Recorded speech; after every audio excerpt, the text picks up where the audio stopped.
All right, so this is Live with Andrew, and if you're watching this on YouTube, it will was recorded live before a Zoom audience. This is our social studies lesson that we're going to be doing today, and we're going to be talking about just different parts of social studies and just some ideas as we're going. As we start here, happy Friday, but really, what does it matter? Because it seems like we just don't know what day it is. Luckily, I have something that I do every Thursday, and then I have church on Sunday. So those are the 2 days I actually know what day it is. Between those 2 days, I'm just at a loss because it's just the time that we find ourselves. But as always, we hope that you and your family are safe during this time. It is just a weird time that we have, and the governor said today at least 7 more days of lockdown, so it'll be a little bit further there. But as we get started and we're going through this, always keep accessing the programs that you have in the past, the programs that we've worked with. We want to make sure that everybody is staying active and staying involved in work. All the different programs, use them. That's the best way to get content, get practice, and keep working on those things. If you need any help or if you have any questions about that, contact your teachers through Remind, or you can always email adult.education@rcsd.ms. That email comes directly to me, and I will make sure we get you the information and instruction that you need. We do monitor how people are doing in class and what you're working on, and it'll just allow us to better help you if you have any questions, just to get in touch with us. Also, as always, Smart Start classes are available. To get enrolled in this, send me an email or let me know in the comment section here, and I will get you started in that. Jobs will be opening up, people will be getting back to work, and we want to make sure that you are top of the list. We want to make sure you're ready to go when all that starts. Now, we are getting into social studies, and this is the big subject. It's my favorite. I like this. It was my major actually in college was secondary social studies education. So I've always loved the social studies, and I've always loved all the stuff that kind of goes in with that. There's a lot of different areas of social studies. There's a lot of different parts to it. It covers a wide range of subject matter, but what we're going to do, just to keep it familiar with what most people know, here's some worksheets. Come to the game tonight, you'll get extra credit. That's what most people think of when they think of social studies, and that's actually one of the reasons a lot of people don't do so hot with social studies, because a lot of times social studies was a coach that just gave you worksheets, and like it says on there, you got points for coming to sporting events. But social studies, there's so much more to it, and as we go through today and we start to see some of the big parts of it, you'll realize how much there is in social studies, and you'll realize how practical of an application it is for what we're doing each day. Now, social studies, all the different topics that it covers, there's economics, there's history, there's geography, there's world history, there's US history, even psychology and sociology actually falls kind of under the bigger umbrella of the social sciences and the social studies. And it's important for us to see kind of how all that works together. And we're in a time right now where a lot of those things are kind of merging and intersecting. So we're going to look at it and kind of see where do we need to begin. Luckily for GED, there is a big idea. That's the whole idea that they want you to look at here. What are the big ideas of social studies? And I'm using a lot of information from GED, but this is also applicable to the HiSET test or other HSE exams you might take. The scope of world history goes back so far. I mean, you can go back to literally the beginning of time and start seeing history. They're not expecting you to know all that. I mean, test only has 40 so questions, so they can't ask you everything. But what you need to know are the big ideas. So we see that and we go, well, what are the big ideas? What do I need to know? And GED actually has a lot of resources out there for that. And again, whether it's GED material or high set, knowing that information is going to be able to help you kind of hone in on some of the big ideas to pass the actual exam. So on this little chart that we're looking at right here, this shows you some high impact indicators for the tests. This tells you kind of how, especially this one was designed specifically for the GED, it covers two different areas. And the reason this says example topics, depending on the test, the number of questions and the percentage may change, but it's usually about this much. Across the top there, you have civics and government, you have US history, you have economics and geography and world. Now, when you see those, the biggest area, the majority of the questions you're going to have on the test is civics and government. That's the biggest topic there. And as you see on the left side there, the focusing themes, there's development of modern liberties and democracy, and then there's dynamic responses in societal systems. Now, that seems really like, oh my goodness, what is that even talking about? No wonder I'm having trouble on social studies. We'll kind of talk through it and help you better understand it. But if you see in the boxes in the middle there, it lets you kind of see as we look at each of these in this section here, this tells you what it means right there where I kind of highlighted what the civics and government part that go with the development of modern liberties and democracy. What are the types of modern and historical governments? And the design of the US government. So you need to know about the US government there, but what are other types of government that are throughout the world? That's not just the United States government and what we do. If you think back to democracy and a lot of the words that we use and say, they come from ancient Greece and Rome. And so seeing those governmental structures throughout the world, now they're not going to say who was the king of Prussia in 1523. It's going to be more needing to know the difference between a dictatorship and a monarchy and a representative democracy and different things along those lines. And we'll kind of talk about that as we go. Moving across the top there into US history, what are the key historical documents? Now on that, the key word there is key. What are the key historical documents? When you think of historical documents, there's the Constitution, there's the Declaration of Independence, there's some different papers and things that were written, amendments to the Constitution, famous speeches. Even though that's not a historical document, it is kind of falls in that same category. You need to know some of those basic things there. You don't have to know all of them. You don't have to know when it was said. It's probably good to know kind of who wrote it or who said it, but even then sometimes they usually give you that. They'll say something like Martin Luther King's famous "I Have a Dream" speech was given on the steps of the Lincoln Memorial, and then they'll tell you a couple parts of it, and then they'll ask questions based on that. So it's important to know some of that historical documents and kind of the context in which you find them. Then you need to know in the US history, the Civil War and Reconstruction. So those are the main parts of that you need to know there. Economics is the next one. And again, what are the key economic events that shape American government and policies? Guess what? Right now we're in the middle of one. For history books for years to come, probably for ever really, they will look at this point. It's what we call a benchmark moment. Before this one, the benchmark moment that everybody talked about was the Great Depression. Now it's going to be the COVID crisis of 2019 and 20.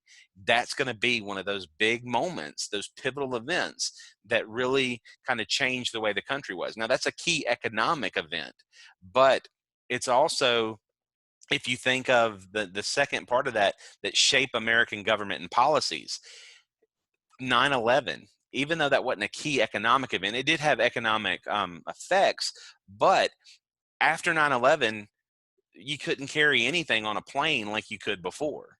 So government policies, and that's not just US, that's worldwide, that changed after that event. So those are the kind of things that it's kind of talking about there. And then in the last one, geography in the world, development of classical civilizations. Now, luckily, this is just 15%.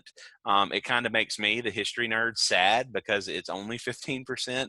But world history is a big push in schools, but the GED test doesn't ask that much on it. So that's kind of one of the good things. But knowing some of the classic civilizations, if you think in school, you learned about Egypt, you learned about India, you learned about China, you learned about the Middle East, you learned about those different places and the development of those civilizations, and how things that they did there is how we get stuff now, from writing and things like that. You see how that kind of comes in. And then just the world, how the world spread out, how the people started in certain areas and moved out, and things like that. So those are the things that go with that development of modern liberty and democracy. Again, this is focusing, it's a focusing theme, and it explores how democracy and human and civil rights changed over time. So these are those major events: the founding of the US, the civil rights movement, and then a lot of the big thinkers. When you think of our forefathers like Thomas Jefferson, James Madison, George Washington, Benjamin Franklin, those are the people that we're kind of thinking about along those lines. Now, the second row there that we have is the um, section that is dynamic responses in societal systems. This is looking at how systems, structures, and policies have evolved over time because of different um, things that have occurred, and things like that. Again, how we were talking about events that changed on the economics with 9/11. That's one of those things that it bridges a little bit of both of those into responses to those societal systems. If we think about major events that shaped policy, like the Great Depression, the Cold War, how people settled near oceans and rivers. If you look at a lot of cities, especially in Mississippi, my college roommate, who has his 40th birthday today, congratulations, Caleb. He actually wrote some stuff in his post-grad work that he did looking at towns in Mississippi. Towns in Mississippi are designed two different ways, and you can think about the towns that you're from and the areas you've been. They were either river towns or they were railroad towns. And if they were a river town, think about how the towns developed. Downtown was right by the river. You had industries and stuff that were right there by the river, maybe north and south of it. But then you had a poor part of town that was in a different spot. Now, even river towns would have a railroad usually that ran to or from it. And we always hear people talking about being on the wrong side of the tracks.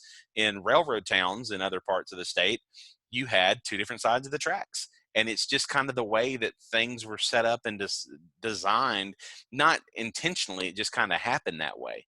And you can see those kind of things. That's part of that geography in the world that we look at there, and human migration that's on that last 15%. As we come back going the other way, what are the economic concepts and economic causes and impacts of war?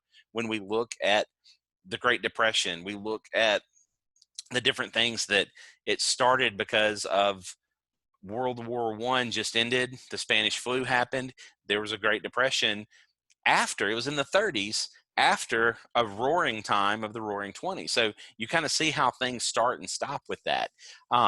US history, we look at what the war has, and we look at World War I and II and the Cold War.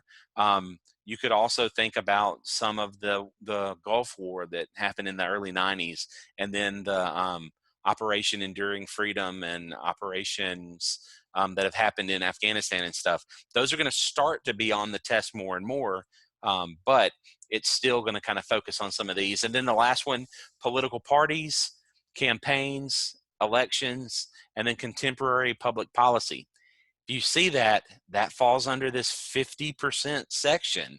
That's a big part of it. One of the things the test wants you to do is be ready to be a productive, educated citizen. And that's something that a lot of people just frankly aren't. We just don't know a lot about it. I'm not going to lie. I love history. I love social studies, but watching the news just frustrates the heck out of me right now. So I try to keep up with it as best I can, but we'll talk in a little bit about bias, and we'll talk about some of the things that go on with that. So it's hard to get what the truth is now, and but still we'll see kind of how all that works out. All right, so this little chart is a good way to kind of think, okay, I don't know much about civics and government. Well, to pass the test, you're going to need to know a little bit more than you realize there. So let's work on some of that. If you're not so good with geography, okay, that's not going to kill you. But you know what? If you are good at geography, that may be 15% of your test score that you can bump up and do pretty good there. All right. Now, on this next slide, when you see this, this is what you kind of have to know to answer and be successful in social studies. There's 5 different skills that are critical thinking skills that you're going to have to kind of put into play to be able to answer questions in the social studies test. The beginning, it kind of starts with reasoning, being able to just reason with what information you're given. You're also going to have to analyze events and ideas, or interpret the meanings of symbols, words, phrases, analyze the purpose, analyze the point of view. That's one of the key things that's important for social studies, is knowing who said it, when they said it, and what was their point of view. This is crucial now that we're watching the stuff that's going on in politics. Depending on who says something, everybody has an agenda when they say it. You know, so it's important for us to kind of know the bigger context of it, and that's what they want you to be able to do, to think critically with the social studies skills. There's also evaluations. You got to be able to evaluate, see what's going on. You've got to interpret what's there, interpret graphics and charts and other data. You've got to be able to kind of see what's going on there.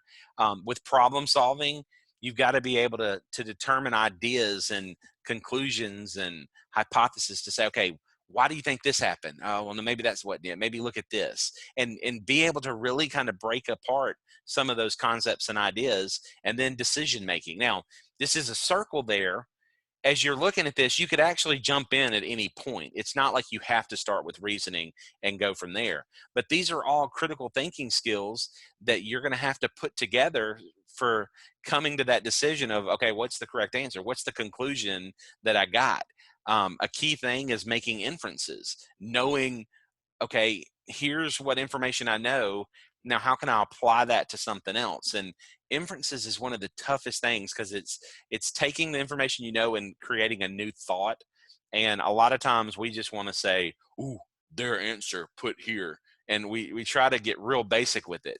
And a lot of times in the social studies, it's not so cut and dry.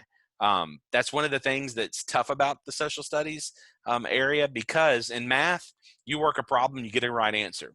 Social studies, it's really more of ideas that you have to look at there. And you can get to the right point and the right part. You just have to focus on it and really, really work hard to do that. All right. Now, as we see this, and we're looking at the previous slide that had the chart, and then these different skills on this critical thinking, we could throw this same slide up for a math class. You have to reason about the answer. You have to analyze what the problem's asking you. You have to evaluate and try different things. You got to problem solve, because sometimes we don't even know where to start. And then you got to make a decision. Okay, let me try this and see if that works. These critical thinking skills, we use them in writing on the essay part of the test. We use it in social studies and science and the scientific process. These are skills that you're going to use in all the subject areas. But a lot of times we don't put it into some of the subject areas because we think, and I'm guilty of this too, I've told students, if you can read pretty good, the social studies and science part of the test isn't going to be as hard for you, because you have to use these skills to read. And that's one of the things, you have to be able to think critically in there. Now, what it does, it gets more complex. So how do I know what I need to look at applying this with social studies? And here's a slide. It's got a lot of stuff to read. I'm not going to read it all to you. If you want to pause this, if you're watching this on YouTube and read it all, feel free. Where this came from was a practice test I got from a student. and they didn't score real well on it, so they needed to work on some of those areas. And it was talking about scoring in the green zone, and the green zone means the likely to pass section. And to get into that section, what do you need to do? Well, GED gives, I mean, a whole diagnostic of what to do, how to determine at the top there. Determine clearly stated details in primary of secondary sources, and then use this information to make logical inferences or valid claims. That's what it kind of shows you, what that chart looked at when it was talking about. Well, there's a specific example of what the GD says you need to work on with that. Now, this is a reading skill. The second one, determining the meaning of words and phrases used in the social studies context. A lot of times I tell students, and they say it helps all the time, they just get a social studies glossary and start looking over it. And as they start looking at it more and more, they learn what's there so they can do a little bit better with that there. All right. I'll ask you, if you're just coming in, make sure you mute mute yourself. That way, as I'm recording, it won't give feedback, because I tend to talk a little bit loud, and sometimes I come across on your microphone and you might not even be able to hear it. But if you just make sure you're muted as you're coming on. All right. So as you're looking at each of these and you do the vocabulary, that's going to help you with that area, and that's going to help you in a lot of other spots as well. But you can see here, this tells you skills.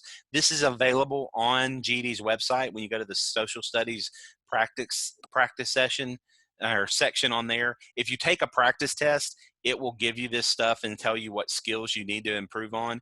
But it's important to see how that works together. Just one more down here that I highlighted on that kind of middle bottom.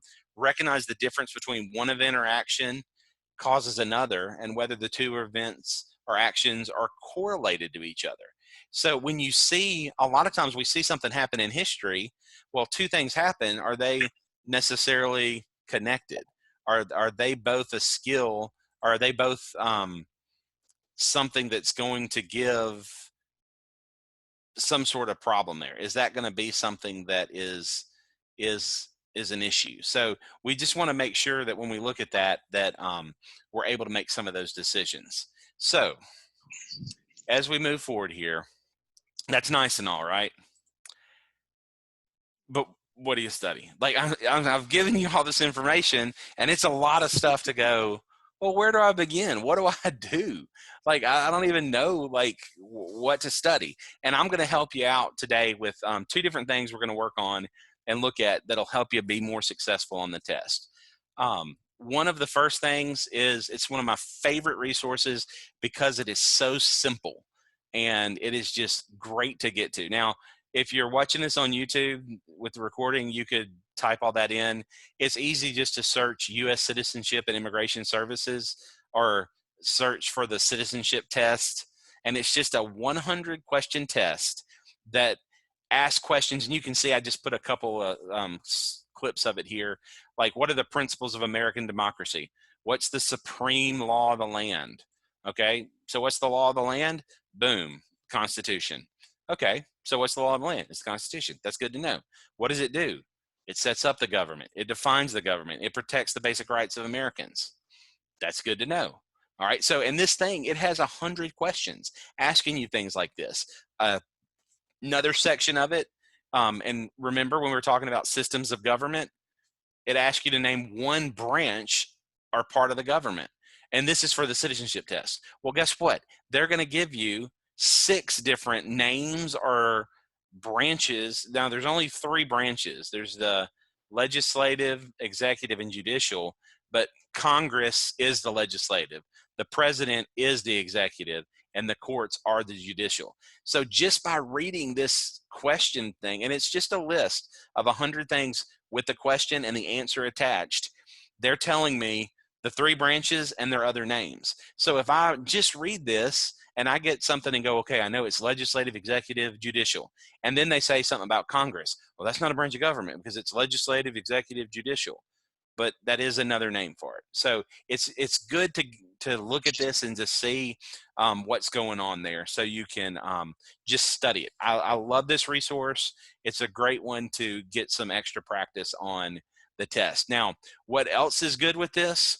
If you go to that resource online, it is awesome. They have flashcards you can download and print if you want. Some of the flashcards you can even use on a phone, where you just kind of swipe across and just can practice some of those terms. And if you know them, great. I tell students all the time, sometimes I'll print these off and take them home, tell the students to take them home and quiz their families. It is amazing how badly people do on this. And these are the basic things that if you're new to America, you have to be able to answer these questions in a quiz to be able to become an American citizen. Yet a majority of our American citizens couldn't even answer these questions because we just don't do it. We learn it in school at some point, and then we just kind of go from there. So it's good to practice these and see. But you have the flashcards. There's also audio where they will just read it and it talks about them. That's something if you're getting out and about and walking, or just need something to listen to practice social studies, this is a good passive way to just let it kind of bounce around in your head there.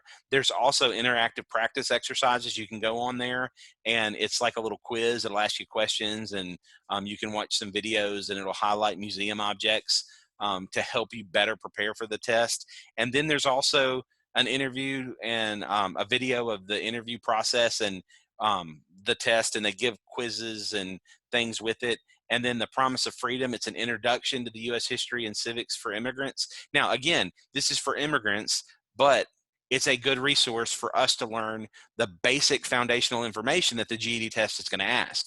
It's the same skills, just approached by two totally different directions. GED wants you to do it to pass the high school equivalency exam. Immigration wants people to do it so they can become a U.S. citizen. They're both going towards the same means. We want all the U.S. citizens to be a good, knowledgeable citizen, because we're the ones that elect our officials. And if we have doofuses going out to vote because they don't know anything, how do you expect not to have problems with what happens? And that's part of the reason our politics are kind of like they are. All right. So great resource. I love it. It's just U.S. immigration. 100 question test. They have tough stuff in lots of different languages if English isn't your native language. And then it's just a good resource to have. Now, the second thing that we're going to get to today is political cartoons. And this is what we're going to kind of wrap up the end of today's presentation. And there's a lot of slides. A lot of them are pictures and other stuff that we'll kind of talk about. Again, as we go through this, the best way to respond if I ask any questions is to just put it in the chat box. Just chat it. You don't have to chat it to everyone. You can just chat it to me. Just make sure you click on Andrew. I do have two accounts. I'm watching it on my iPad to make sure I can see what y'all see. And then I have my computer. Either one that says Andrew, send it to me. I'll see them both. But on this first one here, just look at it, and you can just put in the chat box what you think this cartoon means. And depending on how good your screen is, there's actually two different answers. When I first saw it, I thought one thing, and then when I saw it close, I realized what it was. So take a couple seconds to get your answers and put it on there. Whoops.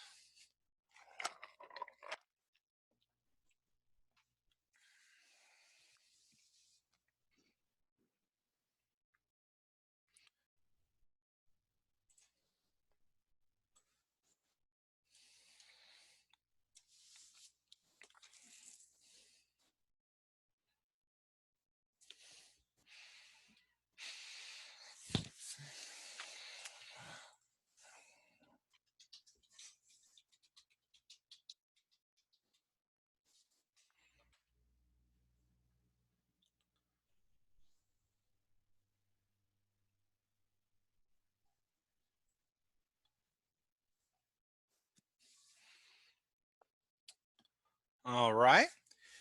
Now, all right. Got one good answer. Got a not sure. That's okay too. That's what we're here for.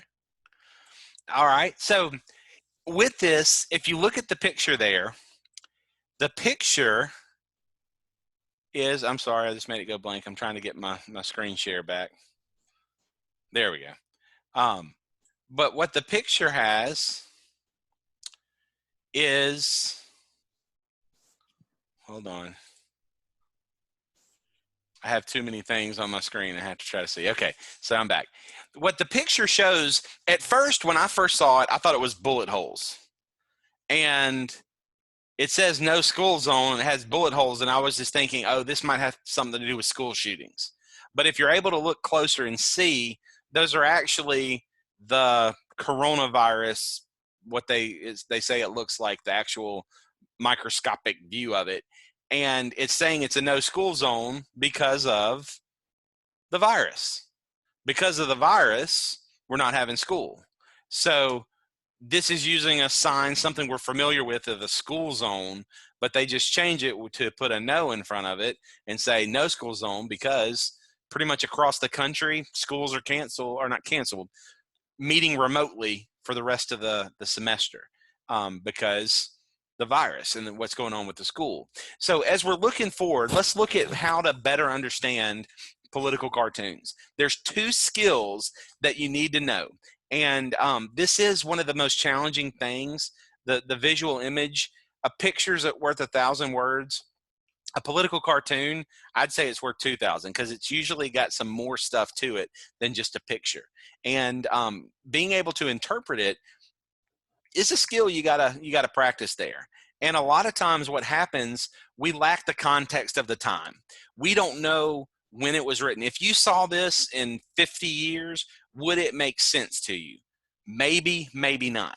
Some of the cartoons we're gonna see, you may go, I don't have a clue what that is, because you are lacking information about the context of the time. And that's something that's very important.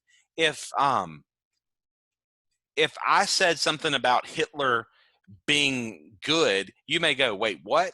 But what if that's taken from in the 30s, before he started doing all the horrible things that he did, when he was energizing a country and helping a country pull out of trouble? Now, he quickly went on off the rails in a wrong way, but if you know the context of the time, it helps you better understand why somebody might have a president or a king of England. That was something that actually happened. There were some powers around the world that had gone to dinners with him and shook hands with him and had, like politicians do nowadays. And it would be like, why on earth would somebody want to be with such a horrible dictator? It was because it was before he became the dictator. And what happens now, though, and this is getting even more so a problem, we are seeing now where we see something that happened in history and we look back at it with the knowledge and the view of today. And you see this all the time with folks. People are like, oh, this is great, or this person's great. And then we look now and go, oh, that person was terrible. A great example of this, Bill Cosby. All this long time, Bill Cosby was the pudding pot man and had the Cosby Show and all that. But then later you find out what had been going on during that time. Now, does that mean we're horrible people for watching the Cosby Show all those years? No, because we didn't know that information, but now we do, and it changes all of that we've known. And that's something that happens with political cartoons. The other thing is understanding the basic symbols. Just knowing what the symbols are makes a world of difference. When you see in political cartoons are full of symbols. Once you know those symbols, it changes everything that you need to know, and it helps it make a lot more sense. Some of the cartoons you're going to see today, you're going to go, nope, don't know. I don't even have a clue. But once you know what those symbols mean, you'll go, oh, I can tell you exactly what that means, just because you understand those basic symbols there. All right, so on this next page, you see 5 different tools that cartoonists use. Okay, symbolism that I was just talking about, captioning, analogy, irony, and exaggeration. Okay, so over on the right side of your screen there are 4 different pictures. Each one of these pictures represents one of these tools. One of them is not represented, okay? So in the chat box, you can tell me, and you can just use the first letter. We'll say that this is picture 1. This is picture 2. This is picture 3. And this is picture 4. Okay? So you can tell me if you think like symbolism is the picture 1, you can just say S1. If you think symbolism's picture 4, you can say S4. But just put that in the chat box. We're going to do this kind of quick, and we will talk about it after I give you a second there.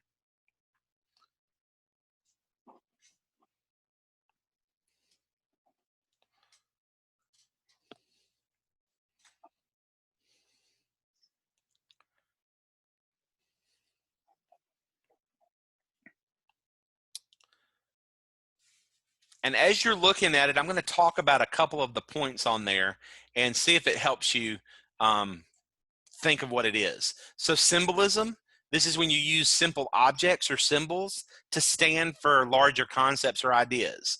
The symbols in the cartoon lets you it represents the rest of the people that are represented by that symbol.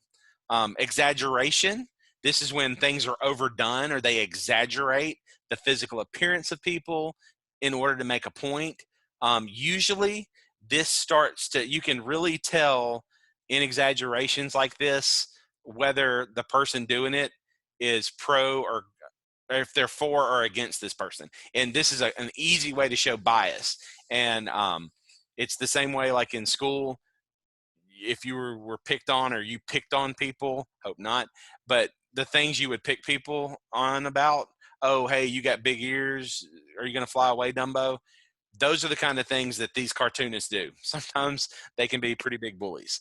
Labeling or captioning is when they just label things. They put some words that help you to understand what things stand for. It could also be a cartoon bubble, things like that.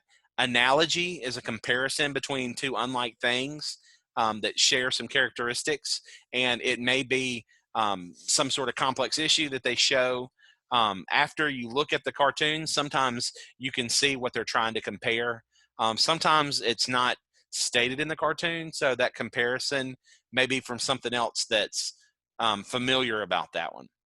And then the last one, irony, is when two things seem to be different than what they should be or how they're not expected to be there. And a lot of times irony is used to express the opinion on the issue. And when you look, you try to see if you can find something that's ironic about what's going on there. Okay, so that gives you a little bit better idea of what those are. And now we're going to look at it. I've had some answers people have dropped to me in the chat box. I appreciate that. So as we're looking at this now, what are the answers here? The first one with symbolism. Symbolism is 4. Okay, so when you see symbolism, this one here, that's going to be number 4. And the reason why, it's the two symbols of the political parties. You have the elephant, which represents the Republican Party, and you have the donkey, which represents the Democratic Party.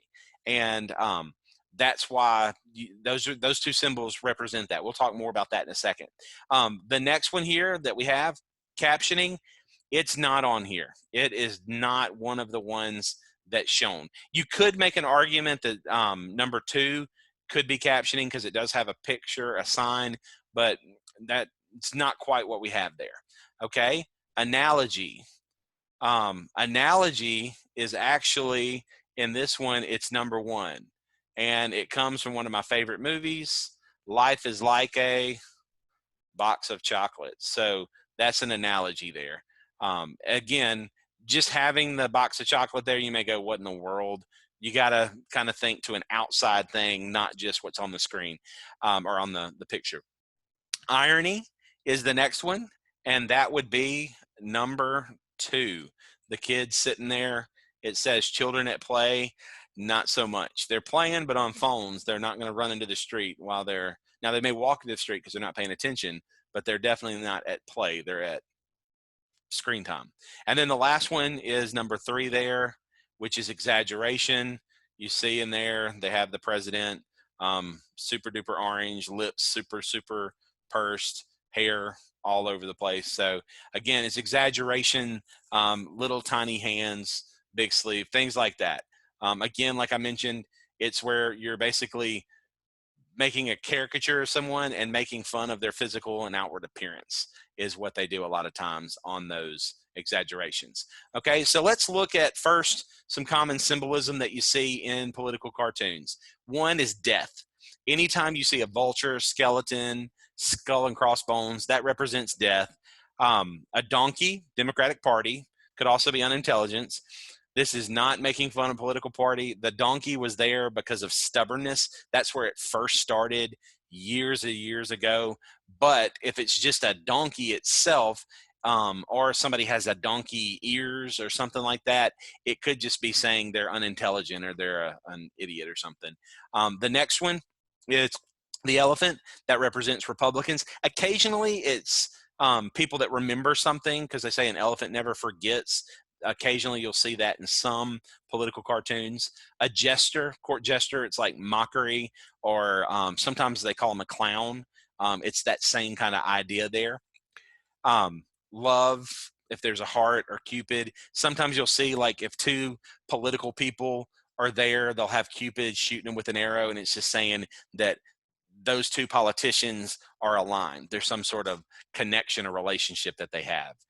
Money, they put a dollar bill sign on it. A lot of times it's the big cartoon bag of money with the dollar sign on it. And then peace is represented by doves, olive branches, victory sign, like just the 2 fingers, shows peace. Sometimes flowers as well will be represented on that. Anytime you see a pig, that's something that's dirty or unintelligent, something not going on that's good. A rail, it's the working man or the common people. A lot of times if you see a rail, or a lot of times they make it just a hard worker, like a thin person that's working hard as well with that. Anytime you see rats, that's dirty, filth, garbage cans, rubbish, things like you'd see in a back alley of a city street. That's kind of represents just that dirtiness. Snakes, anytime somebody has a serpent, either a split tongue or they look like a snake, or if the snake's wrapping around something, again, that could be the constriction of something there. Tree represents life and growth. Sometimes it's just maybe 3 little leaves on a sprout will represent new life or growth there. And then the US, the United States, anytime you see Uncle Sam, which again, U.S., Uncle Sam is where that kind of comes from, are the flag, stars, stripes, the shield, the Statue of Liberty. Also, there's the Columbia woman. It's like Columbia movies. It kind of looks like the Statue of Liberty, really. There's a lady like that. That represents the United States a lot of times. Or an eagle represents the United States, usually wearing a top hat with stars and stripes and things like that. So now that we know some of the symbolism, let's look at a couple cartoons that kind of use this symbolism. Okay, so we see this one here, and what symbolisms do you see? And you don't have to put it in the chat box. You can just kind of look at it and think about it. Okay, so we see a donkey. What does the donkey represent? Going back to the previous couple of slides, it could represent the Democratic Party or unintelligence. In this case, it is representing the Democratic Party. Who are they protecting? It shows the Grim Reaper and a skeleton. So that's, if you think about that, that's death. And it has on his scythe there, or the sickle, there's a bat, because that's kind of where they thought that it came from. This is big in the news right now. This is a pretty new political cartoon, where it's kind of like, where did this virus come from? What actually happened? And between calling it the China virus and things like that, there's a lot of stuff where people are kind of blaming China because China maybe made it in a lab, what's going on, and they're kind of attacking what China did. China really tell the truth? And that's what this whole thing's talking about, is all that.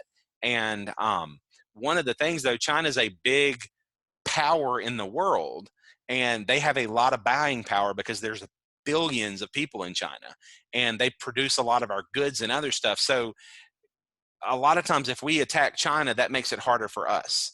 And that's something that President Trump, as a Republican, basically not went to war with China, but economically, he started putting some really hard lines on China not long ago. And because, I mean, Trump's a Republican, the Democrats basically take the opposite issue to every point that he's going to make. So that's one of those things that this has kind of been an ongoing thing. And that's what this cartoon kind of captures. The next one that we see here is another very up-to-date. I mean, you're going to see a lot of these are up-to-date political cartoons. It shows this. So take a couple seconds, look at it, and kind of think, okay, what does this mean? And again, if you want to send it in the chat box, you can, but just want you to kind of look at it. And what we see here, again, there's that virus, little virus ball. That's what it looks like. So if you ever see that in political cartoons or on the news or anything, that's what COVID-19 looks like. So we see that, and what's it doing though?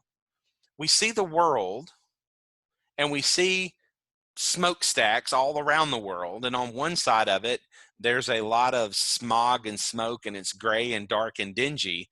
On the other side, it's bright, it's green and blue, and you see kind of the difference there. There's those little COVID viruses that are stopping up all of the smokestacks. Now, again, this is symbolism. That symbol represents the disease or the virus that's going around. The smokestacks represent pollution causing things, not necessarily factories, but anything that causes pollution. So when you see this, we look at it and go, okay, well, the virus is stopping pollution. And it is amazing. Like CO2 emissions are down tremendously.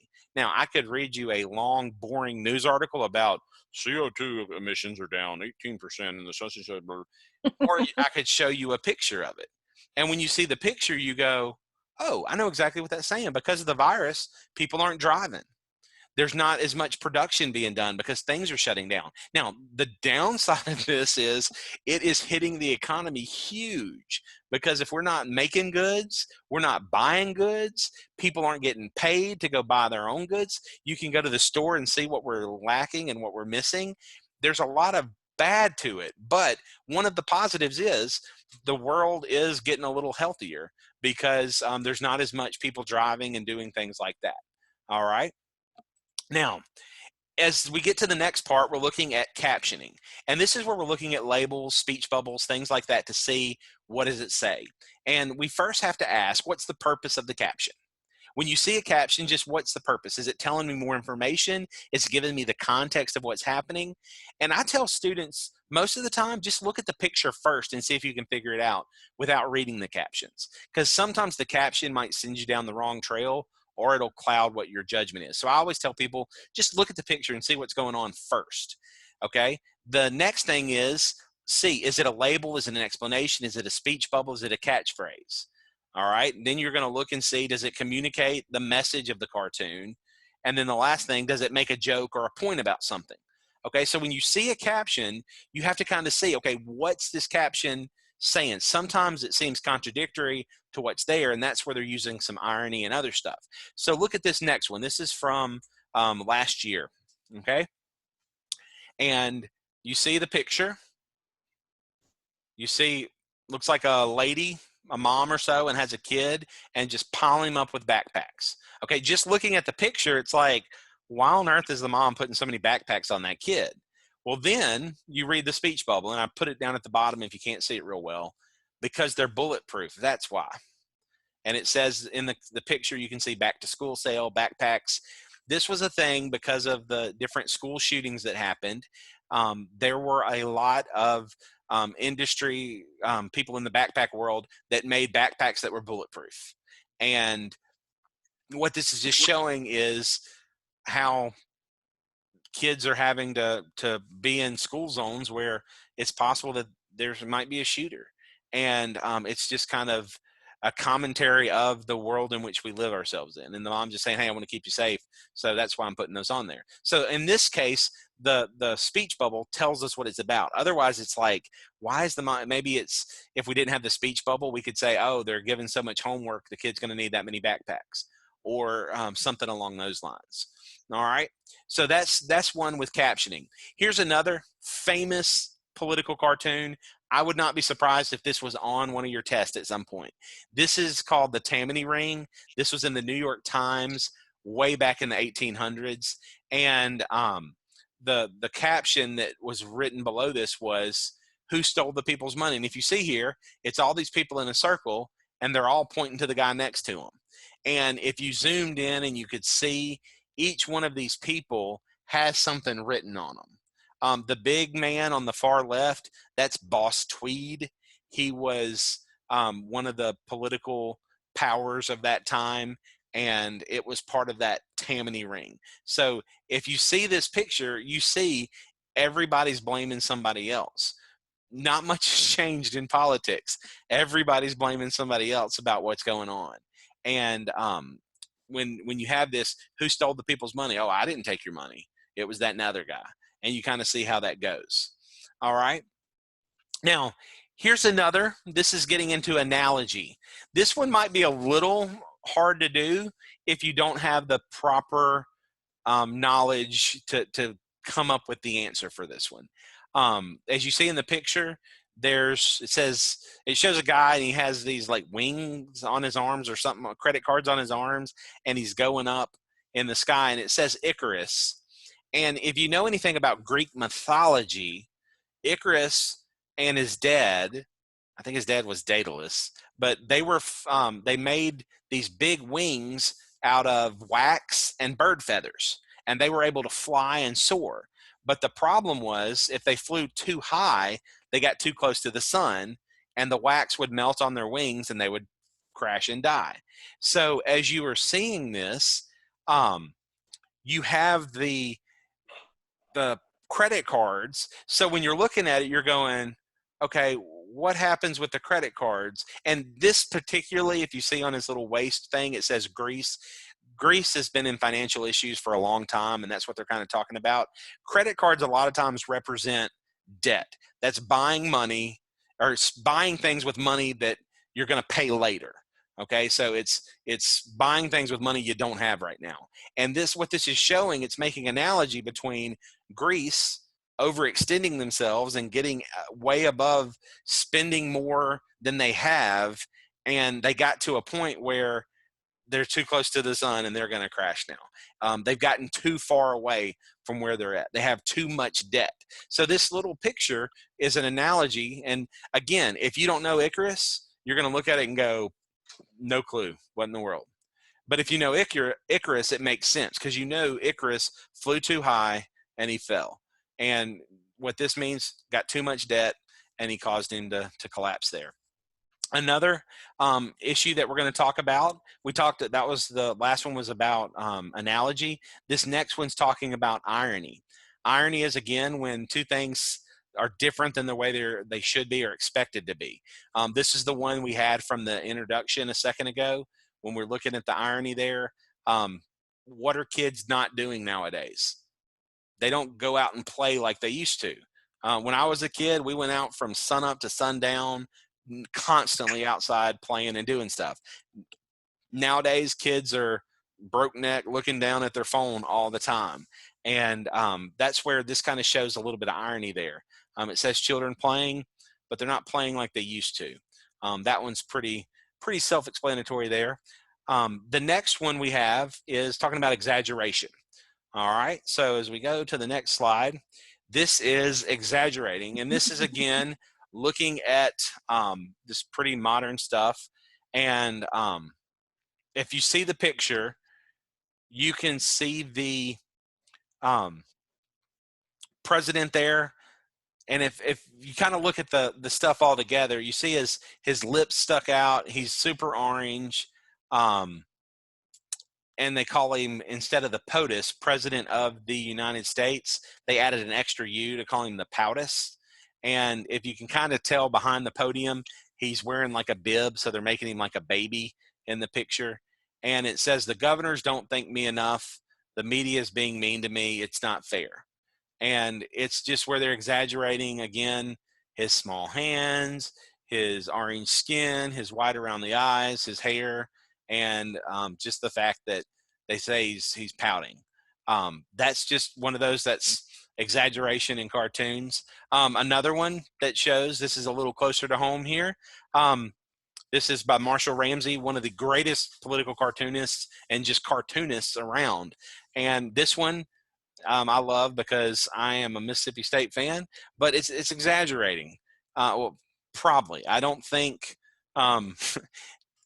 Ole Miss and State fans have gone after each other with axes in a while, but it's just kind of it's showing exaggeration, and it has both going after each other. And if you look at them, they look kind of like pilgrims. And there's two turkeys saying, "Hey, we're safe," and then there's a little statue there of the golden egg. Why is it all like that? State and Ole Miss historically play on Thanksgiving Day. It's a big rivalry. They usually go after each other. So it's just like the turkeys going, "Hey, we're safe." That's just one of those kind of fun political cartoons that's kind of topical for us where we're at. Now, some things to remember about cartoons, and we're going to look at a few more of them. But again, they are opinions. A lot of these cartoons, you may have been offended by them, and I apologize if you're offended by them. I don't mean to be. I didn't make them. I just put them in the presentation. But it's the person's opinion. It just happens. Another thing, it uses emotional appeals to persuade. They show things, they put it like that so people will go, "Ha, ha, ha, look at the president. He looks like a baby." Or, "I can't believe they did that. That makes me so mad what they're doing." And that's what they're trying to do. They're trying to put that stuff in there to make you have a reaction. It's not evidence of the way things are. If I drew a picture showing something, is that exactly how it is? Not necessarily. That's my opinion of how the situation is. So when we look back historically and we see these things, we go, "Well, it must have been like that because here's a cartoon." But not necessarily. That's just how that one person did it. And I am one of those, I like to look in everything on both sides of the issue. If I just get one person's opinion, and I'm having to do this a lot now that I'm home with my kids all the time, one will come out screaming and crying that the other one did something. And I don't go after the other one instantly because I know my kids tend to make things up sometimes. So I listen to both sides of it. And once I hear both sides of what's going on, I can make a better decision. And that's the same thing about political cartoons. I try to look, and when I see one about an issue, I try to find an accompanying kind of the yin and the yang. What's the opposite viewpoint of that? A lot of times it is very, very, very biased. It's from their point of view. And media tends to lean to the left. And a lot of times in political cartoons, most of the time they were found on the opinion pages, and they tend to be even further left. There's very few political cartoonists around, frankly, anymore. But the ones that are there, there's very few conservative. Most of them have a more left-leaning liberal slant. And it's important to know whether they're on one way or the other, they're going to be biased. They're usually biased. There's very few that kind of go right down the middle. You have to make inferences. You have to understand and see the bigger picture. And what an inference is a conclusion reached on the basis of evidence and reasoning. What evidence do you see? What's the stuff? So if you see, like I mentioned before, that they're making the president super orange and they make his hair really big and his tie really long, are they going to look at the president in a positive light or a negative light? And a lot of times, I say this with whoever the president is, not just now. If they don't like that person, they could give them $100 bills and they would complain that it wasn't more. They could they could do something positive and they would complain about it, or they would make fun of it. You see this actually now with people getting stimulus things. They're getting stimulus money in and they're like, "Well, we should get more than this." Everybody in the country is getting money. If they give more, that's just more debt that's going to have to be paid later. So we got to kind of look at all that together. And there's a lot of some complaining and fussing on that. So you got to kind of understand what's going on. Why do we need to know this? As we get into our closing here, Here's a quotation by George Santayana, and he says, "Those who do not learn history are doomed to repeat it." It is so important that we know history. You're going to see this in a lot of places. You're going to see a lot of similar things that happen. And it's important that we know these things, one, to pass the test, and just to know for life in general. I was looking up some cartoons as I was kind of getting this together yesterday and last night. Um, Here's one that's a more modern one on the left side, and it shows like a big fat cat banker somebody, and they got a big cigar going out the side, and it says lobbies on his back. And then in the back pocket, there's the GOP and the Dems, and it has Senate Bill 2, limit gifts from registered lobbyists. And it says, "We finally done it, America. Strongly worded bipartisan lip service to put lobbies on notice." And what it is, it's just showing that lobbies have Democrats and Republicans in their back pocket. Now, this is a modern one. If you look on the one on the far right side, this is actually from the 20s, and it shows all these different politicians and different people, and they've got their hands out saying, "Hey, give me money." And one of them's a prohibition agent during the time of prohibition. There's a police officer, there's a politician, and it's all these people saying, "Hey, you give me money, I'm not going to come after you." And that's something that is not a new thing. There's been corruption in politics since the beginning of time. So it's important for us to kind of see those things and go. Here's another one. I kind of zoomed in so you can see a couple parts. It shows mask etiquette and ways to wear your mask. And I really thought it was kind of funny, the one down here.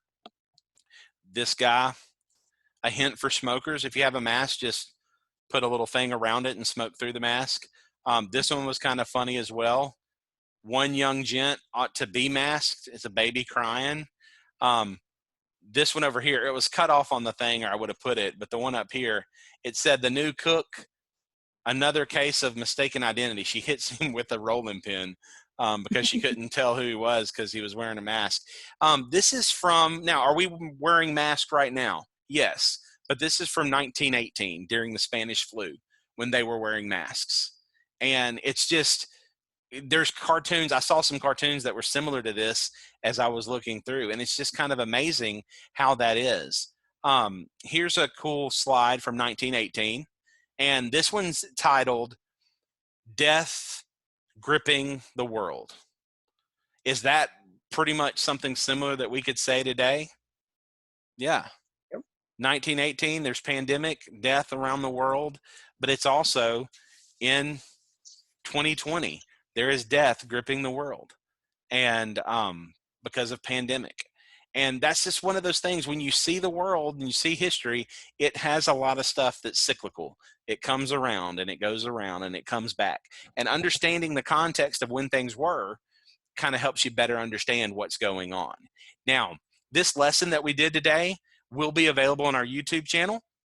You can go to YouTube and search for Rankin County Adult Education. Please subscribe to the channel. I sound like those people online all the time saying, click the button below to subscribe. But please click the button below to subscribe when you get to the YouTube channel. It'll probably be this afternoon before I get it on there. Hopefully, fingers crossed, nothing will mess up. But we're going to try to put everything onto there so y'all can go back and see it. And as always, if you have any questions, please contact us. You can send something in the chat box, or you can send me an email, and we will figure out what other lessons we can do. If there's no other questions that you have, I'm going to end the recording for YouTube. But if you have any questions, send them in the chat or send me an email. I'll stick around and be able to answer any questions you might have. Y'all have a great day.